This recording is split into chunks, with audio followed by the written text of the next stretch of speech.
என் பேர் மரியம் ஜமீலா. நான் இருக்கிற ஊர் அதிராமட்னா. இந்த ஊர்ல பெண்களுக்கு கல்யாணம் செஞ்சு கொடுக்கும் போது வரதட்சணையா வீடு கொடுக்கறாங்களே, அப்படி கொடுக்கலாமா? அதிராமட்டுக்கு தகுதியான ஒரு கேள்வியை கேட்டுருக்காங்க. அவன் சந்திரிக்காரன் ஊருக்கு அனுப்பி வச்சிருக்கு. காயல்படுறத கூட எழுதிட்டான். இந்த பேட்டரை வச்சு ரொம்ப நேரம் அடிச்சுட்டான். அதாவது பெண் வீட்டார்கள்ட்ட போய் மாப்பிள்ளைகள் தங்குறதுனால இது ஒரு பெரிய முசீபத்தாகவே நம்ம சமுதாயத்தில் இருக்கிறது. இஸ்லாமிய சட்டத்தை பொறுத்த வரைக்கும் அல்லாஹ் நமக்கு என்ன கட்டளைகிறான்னு சொன்னா, அஸ்கினுஹுன்ன மின் ஹைது சக்கன்தும், நீங்கள் குடியிருக்கும் இடத்தில் அவர்களை குடியமர்த்துங்கள்.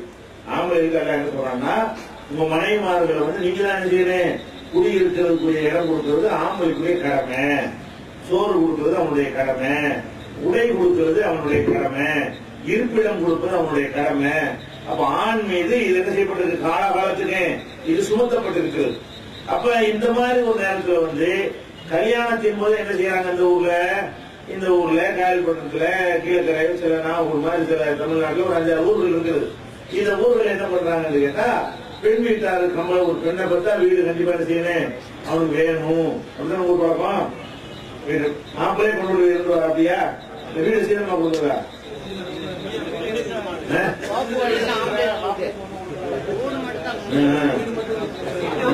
அப்படின்னு சொல்றாங்க. இப்ப நம்ம என்ன பார்க்கணும் கேட்டாங்க, இப்ப நம்ம எப்படி இது மார்க்கத்துல நீங்க கூறுங்க நல்லா சொல்றான். ஆண்களுக்கு என்ன சொல்றாங்கன்னா, ஆத்தும் நிசா சருப்பாத்துகின்ற நிகழா, பெண்களுக்கு அவங்க மகர் தொகையை நீங்க மனமோந்து கூறுங்கிறாங்க. இதுல இருந்து நமக்கு என்ன விளங்குது, அவங்கள்ட்ட ஒண்ணும் வாங்கக்கூடாதுன்னு விளங்குது. நம்ம தான் கொடுக்கணும், சோறு நீங்க கொடுங்கிறான்ல. அது மாதிரி நீங்க குடியிருப்பு நீங்களே கொடுங்க நல்லா சொல்லி காட்டுறான். புலவு தெளிவாக மார்க்க கல்யாண விருந்துல கூட ஆம்பளை தான் கல்யாண விருந்து வழிபாடு கொடுக்க சொல்லுது மார்க்கத்துல. பெண் வீட்டாருக்கு ஏன்னு கேட்டா அது எல்லாமே சமக்கிறது இல்லாதான். கல்யாண விருந்து கூட யாரு கொடுக்கணும் மார்க்கத்துல, ஆம்பளை தான் கொடுக்கணும். கல்யாண மாப்பிள்ள தான் செய்யணும், வழிபாடு விருந்து கொடுக்கணும். பெண் வீட்டார் விருந்துலாம் கொடுக்கக்கூடாது.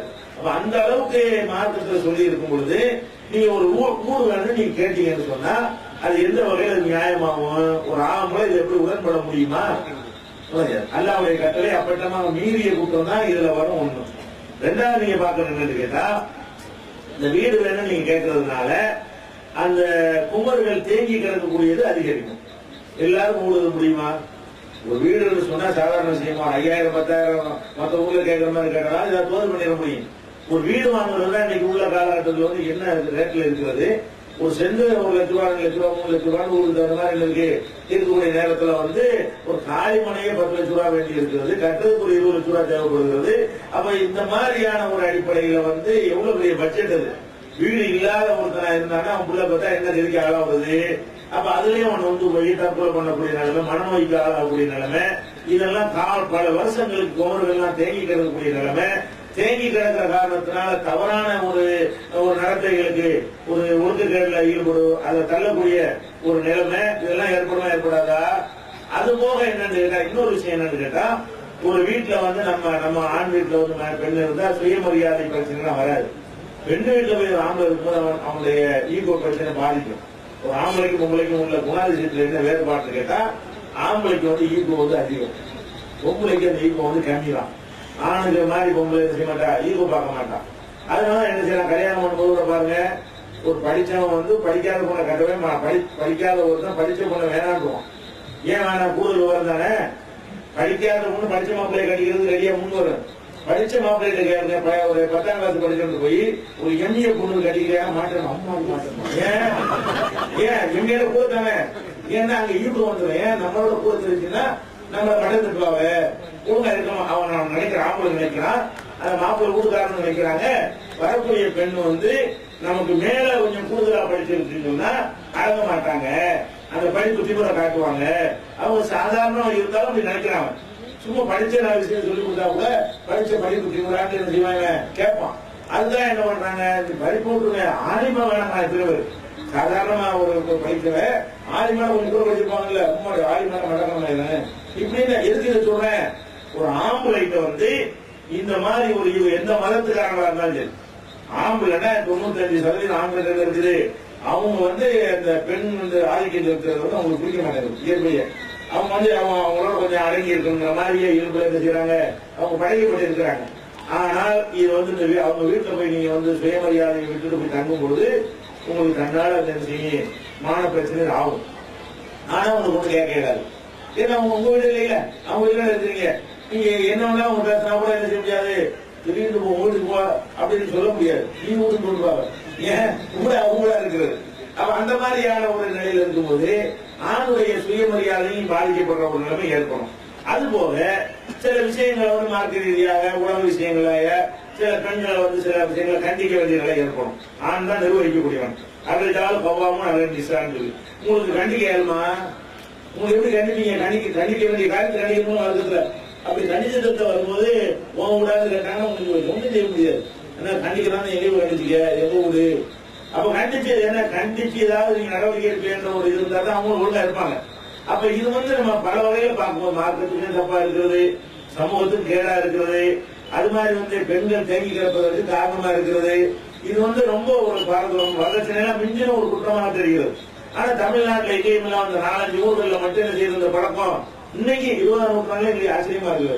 காலத்துல செஞ்சாங்க பெண்களை வந்து காப்பாத்துறதுக்கு பணம் படைச்ச ஊர்கள் என்ன நினைக்கிறாங்கன்னு கேட்டா, நம்ம பொண்ணு அவங்க ஊருக்கு அனுப்பணும்னு சொன்னா பணக்காரங்க செஞ்ச வேலை தான் இது. அவங்க மாப்பிள்ளையா கேட்டு இது உண்டானது இல்ல. இது உண்டானதுக்கு எல்லாரும் காரணம் பெண் வீட்டுக்காரங்க தான். பெண் வீட்டுக்காரங்க என்ன நினைக்கிறாங்க, நம்ம பொண்ணு அங்க அனுப்பி விட்டா பொண்ணு கொடுத்துவாங்க, நம்ம புள்ளிய வீட்டோட மொபைல் வச்சுட்டா அப்படின்னு பணம் வச்சிருந்தாங்க. அந்த பணம் இருந்த காலத்துல எல்லாரும் வசதியா இருந்த ஒரு காலம் இருந்திருக்கும். அந்த காலத்துல முடிவு எடுத்து போயிட்டாங்க. இப்ப என்ன நிலைமை, அந்த மாதிரிலாம் கிடையாது. எல்லாம் சமமா மாறி மேலும் ஆகி போயிட்டு எல்லாருக்கும் அது சாத்தியப்படாது.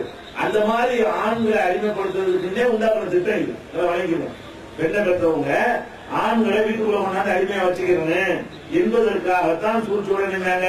இந்த ஒரு பழக்கத்தை வந்து உருவாக்கினார்கள். அதை வந்து என்ன செய்யணும், இன்னைக்கு வரைக்கும் நம்ம கடைபிடிக்கிறத வந்து எல்லாரும் கேள்வி பண்ற அளவுக்கு, எல்லாரும் நம்ம வந்து கிண்டல் பண்ற அளவுக்கு இருக்கிறது. இந்த நிஜம் நிகழ்ச்சி பாத்தீங்களா? அதெல்லாம் கையல்படுத்த காட்டணும்ல, அதுக்கு 3 வருஷம் தான் தெரிஞ்சிருக்கு. அவ்வளவு எல்லாம் வந்து எல்லாம் முஸ்லீம் அல்லாத மக்கள் தான் கேட்கறாங்க, இப்படி அவங்க சமுதாயத்துக்கு அவன் காயப்பட்டா தமிழ்நாடு கூட அப்படி நினைச்சுக்கிறான். இப்படிதான் அவங்க மார்க்கத்தில் இருக்கிறது பெரிய கொடுமையா இல்லைன்னு கேட்கலாம். அதனால இந்த மாதிரி பெண்களுக்கு வீடு கொடுக்கிற ஒரு விஷயத்தை நம்ம ஒழிக்கணும்.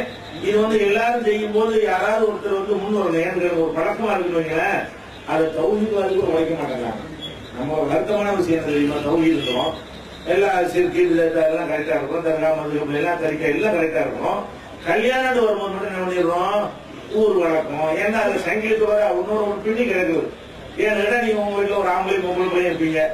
உங்களுக்கு நீங்க வந்து ஒரு வீடை கட்டிட்டு போனாலும் உங்க தங்கச்சிகளை கூட குத்துவாங்க. உங்களுக்கு கூட இருக்காது. எதனால பிரச்சனை வருதுன்னு கேட்டா, நீங்க ஒரு வீட்டுல ஒரு அண்ணன் தங்கச்சியமா இருப்பீங்க. இப்ப வந்து உங்களுக்கு வந்து நீங்க என்ன செய்றீங்க, சுயமரியாதைன்னு சொல்லிட்டு நான் வீடு கூட்டு வர போறேன்னு சொன்னா உங்க உமா ஒத்துக்க மாட்டாங்க. தம்பி போயிருமா, அந்த வீடு மௌலுக்கு உள்ளது, மௌல கல்யாணம் தங்கச்சி கல்யாணம் கொடுக்கணும்ல. அந்த மாதிரி ஒரு நெருக்கடி அவங்களே கண்டிப்பா வரும்.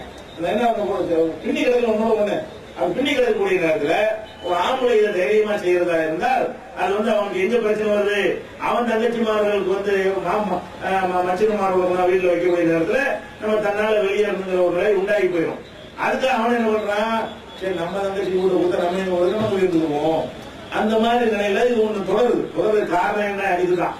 அது நம்ம என்ன செய்யணும்னு கேட்டா, இது முதல்ல செய்யறவங்க தியாகம்.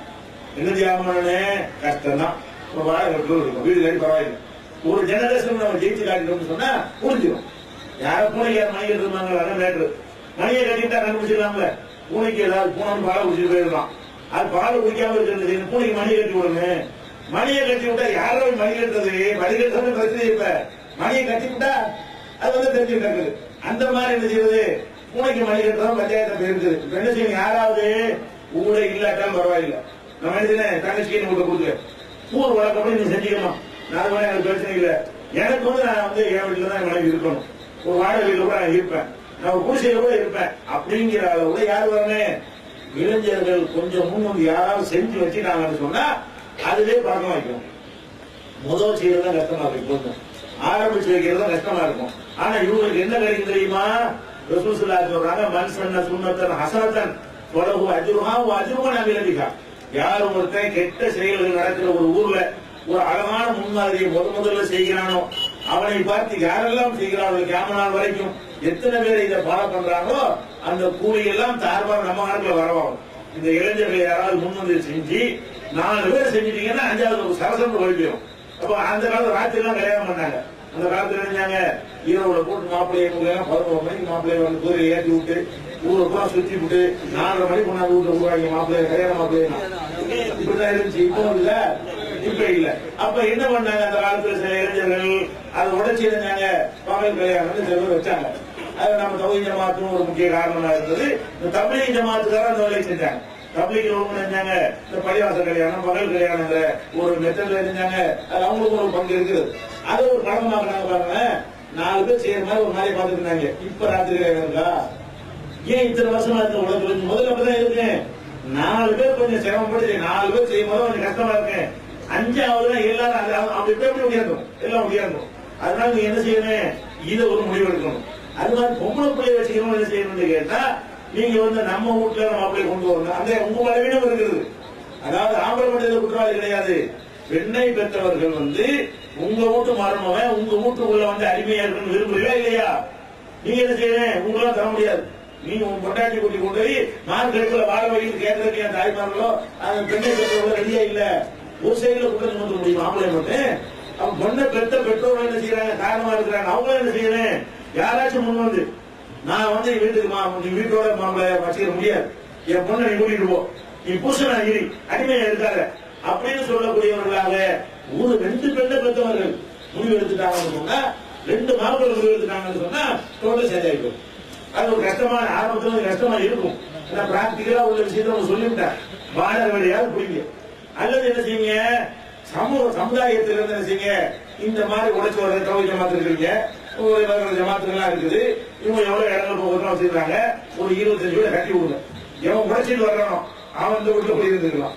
குறைஞ்ச வாடகையில வாடகை கிடையாது இல்ல, எங்க வீட்டுல தான் பொண்ணை வச்சுக்கிடுவோம் அப்படின்னு வரக்கூடியவர்களுக்கு, இந்த மாதிரி உழைச்சிட்டு வரக்கூடியவர்களுக்கு இந்த வீடு 200 ரூபாய்க்கு வாடகை தருவோம் அப்படின்னு ஒரு முன்னுதாரணம் செஞ்சு ஏதாவது ஒண்ணு இதை ஒழிக்கிறதுக்கு எப்படியாவது ஐடியா பண்ணி யாராவது செஞ்சுட்டாங்கன்னு சொன்னா நான் கண்டிப்பா மாறிடும். ஆனா ஒருத்தர் முன் வரலன்னா இருந்துகிட்டே தான் இருக்கும். யாராச்சும் 2 பேர் செய்யற வரைக்கும் இந்த பழக்கம் ஒழியாது. செஞ்சுட்டு அழகாக இருக்குது. ஊர் உலகத்துல எல்லாம் அப்படி இருந்து எந்த குடும்பப்படுத்தப்பட்டாங்க. ஊர் உலகம் பூரா இந்த ஊரை தவிர உலகம் பூரா பெண்கள் வந்து கணவர் வீட்டு போய் வாழ்ந்துட்டு இருக்காங்க. என்ன கெட்டு போச்சுங்க, நல்லா தானே இருக்கிறாங்க. உலகம் பூரா இந்தியா விட்டு உலகத்துக்கு எங்க போனாலும் நடந்து இருக்கிறது அப்படிங்கிற